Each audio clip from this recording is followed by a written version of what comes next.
The Co-Festival of Performance and the Sirius Play Theater Ensemble have teamed up to present Moving Water, a theater piece centered on climate change and the global water crisis. The production will be premiering live to a sold-out crowd on July 22nd and will also have an online option available for viewing beginning July 30th. This multimedia physical theater production is designed to bring audiences a deeper understanding of our relationship to water. And I spoke with Sabrina Hamilton, the artistic director of the Co-Festival of Performance, and Rosalind Driscoll, dramaturge for Moving Water, to learn more. It occurred to me that with all the bad news, people need the good news. They need to connect to their relationship to water. Everybody loves water.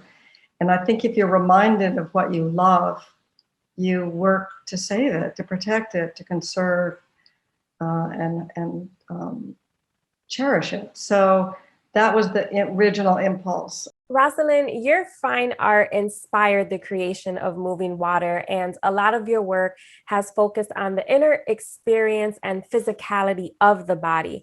Where did this interest in sensory perception begin for you, and how did you channel that for this piece in particular? I think it came from being a child in the woods and the streams of where I grew up in Minnesota. That was a natural part of growing up. And there became a point at which there was a separation through my education between mind and body. And I felt it was time to bring that back together. And that led to the engagement with water on a sensory basis, because that's where we live. And that's really the way we know water most intimately.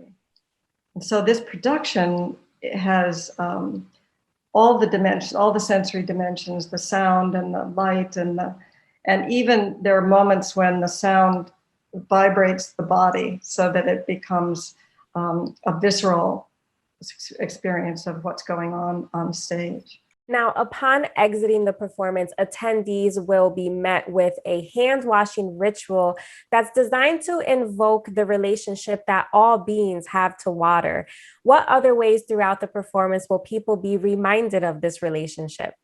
I mean, you literally see water in that there's a water tank on stage, which came from some of your early experiments that in some of the earlier phases where you were working with tanks of water and reflecting it up onto a large projection screen. So we have water projections, but a tank of water that moves, and then you see that image. It's in the text. So different audience members sort of have different primary senses, I think. And I think we've just hit just about all of them in this piece. Now, climate change is disputed by some, and in fact, you have even included a character in the performance that is a climate change denier. Why did you want to include this character, and what do you say to people who take this stance on the matter? It's important to remember that we don't all come into a theater as one, and that it's important to represent lots of different voices. Otherwise, it's sort of a pitch piece.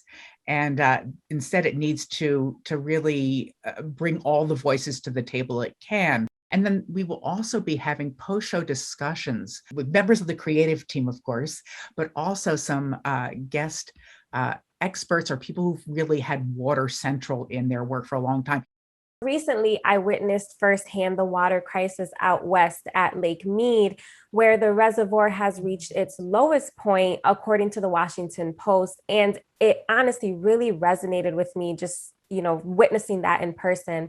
What are some ways that humans can be really mindful of their water consumption?